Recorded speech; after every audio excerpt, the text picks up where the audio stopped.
देखिए, प्रीपोजिशन में एक सबसे इंपॉर्टेंट जो पार्ट होता है वो होता है फिक्स प्रीपोजिशन, जिसको हम रट नहीं सकते। हम लगातार सोचे कि एक दिन बैठेंगे और उसको पूरा करके उठ जाएंगे, ऐसा कभी पॉसिबल नहीं हो सकता। तो वो याद रखने की ट्रिक, वो वर्ड जानने हैं जो आपको आपके एग्जाम के लिए बहुत ज्यादा ऑथेंटिक है, और आप इनको ऐसे ही याद कर सकते हैं। अगर आपको लगता है कि मैं प्रैक्टिस सेट लेके आऊं और मैं इसको करके जाऊं, ऐसा कुछ भी पॉसिबल नहीं होता।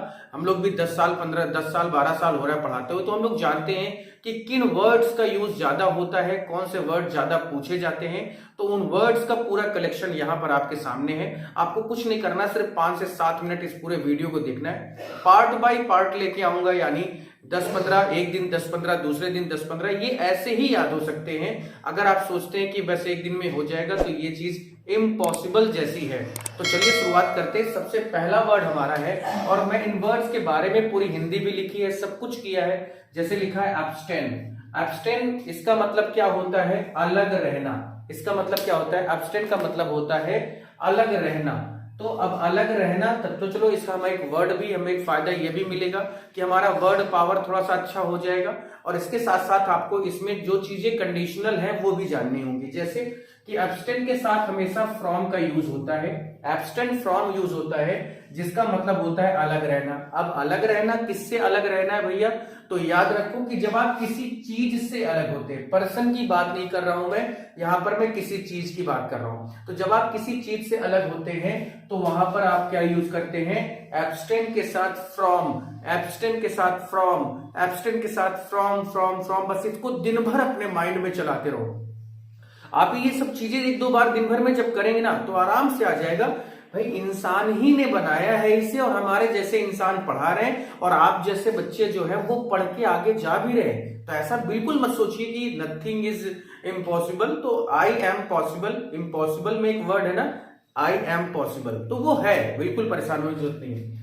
दूसरा वर्ड है एक्सीड, ACCEDE, एक्सीड है, जिसका मतलब होता है स्वीकार करना। जैसे एक्सेप्ट होता है वैसे ही एक्सीड भी होता है, और इसके साथ हमेशा हम टू का यूज करते हैं। क्या स्वीकार करना भाई? तो जब आप किसी की रिक्वेस्ट को क्या करते हैं? स्वीकार कर लेते हैं। जब आप किसी की रिक्वेस्ट, जो बार बार वो कह रहा है पर्सन, उसको अगर आपने मान लिया, तो एक्सीड के साथ क्या यूज करना है? टू।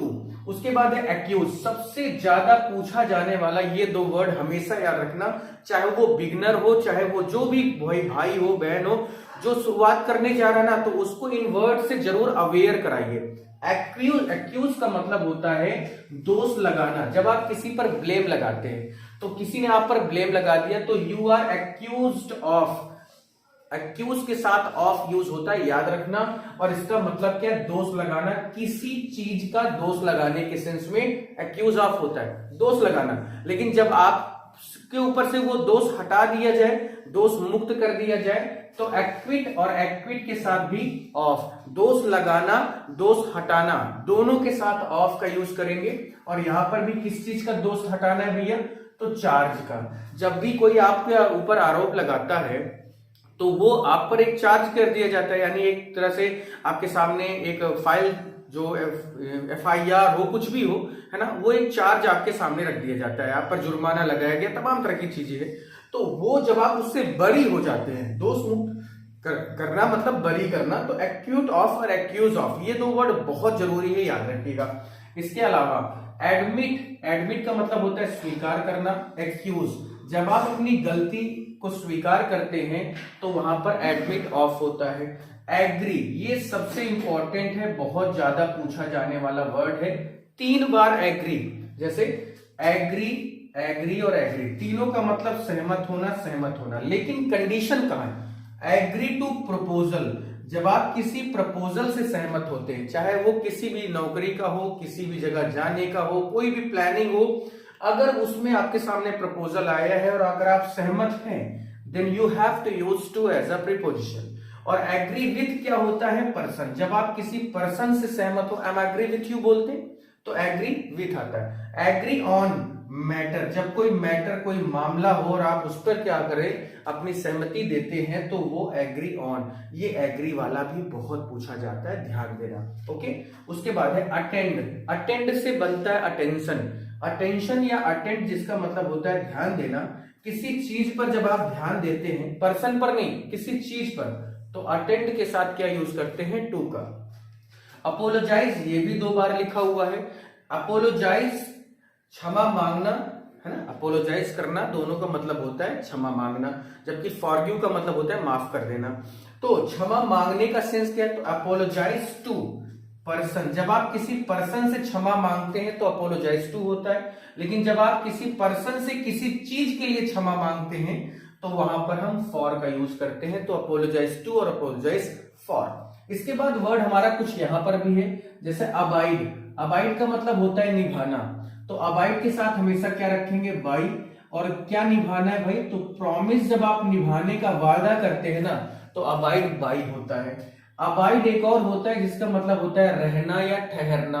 तो भाई यहां पर क्या बात हो गई, रहने और ठहरने के लिए जब आप किसी पर्सन के साथ रहते या ठहरते हैं तो अबाइड क्या होता है, विद का यूज होता है। अबाइड के साथ इन और एट भी होता है। तो इन क्या है, बड़े प्लेसेस के लिए इन का यूज करते हैं, स्मॉल प्लेसेस के लिए एट का। उसके बाद है आंसर लिखा है, आंसर टू पर्सन। जब आप किसी व्यक्ति को उत्तर देते हैं तो आंसर टू पर्सन होता है, लेकिन जब आप किसी व्यक्ति को किसी चीज का उत्तर देते हैं तो आंसर फॉर समथिंग होता है। ये इंपॉर्टेंट एक वर्ड और आपके सामने है, एडहेयर टू। एडहियर का मतलब क्या होता है, चिपकना, किसी चीज को किसी चीज के पीछे पड़ जाना। तो एडहियर के साथ क्या होगा, टू। और किससे चिपकना, कोई रूल है आप उसको नहीं मान रहे, अगला मनवाया रहा है आपसे, मनवाया जा रहा है, तो वो एडहियर टू होता है। और देखिए एक चीज और मैं आपको बता देता हूँ, सबसे इंपॉर्टेंट जो बात है, ये पार्ट वाइज चलेंगे, यानी पार्ट बाय पार्ट हम इसको लेके चलेंगे। आज ये पार्ट 1 है, अभी और भी वर्ड मैं दिखा दूंगा। देखिए 1 2 3 4 5 6 7 8 9 10 11 12 13 14 15 16 17 है। अभी मैं और लिखा देता हूं, ठीक है। इन्हें आप एक दिन में 1 बार 2 बार जरूर देखिए, ऐसा नहीं कि नहीं याद होगा। अभी मैं आपके लिए वो भी लाऊंगा कि जैसे कितने वर्ड हैं, जैसे लाफ है ना, मॉक है ना, चक्कल है ना, स्माइल, ये सब वर्ड। अब इन सब का मतलब होता है हंसना, तो भैया इन सब का मतलब हंसना होता है, तो इनके साथ क्या यूज करोगे, एट का यूज करोगे। ये तरीका भी मैं आपके लिए लेके आऊंगा, जैसे प्रिवेंट, रेस्ट्रेन, स्टॉप, एडहेरेंस है ना, एडहेरेंस तो अलग वर्ड है। प्रिवेंट हो गया, स्टॉप हो गया, हिंड्रेंस हो गया, इनका मतलब होता है रोकना।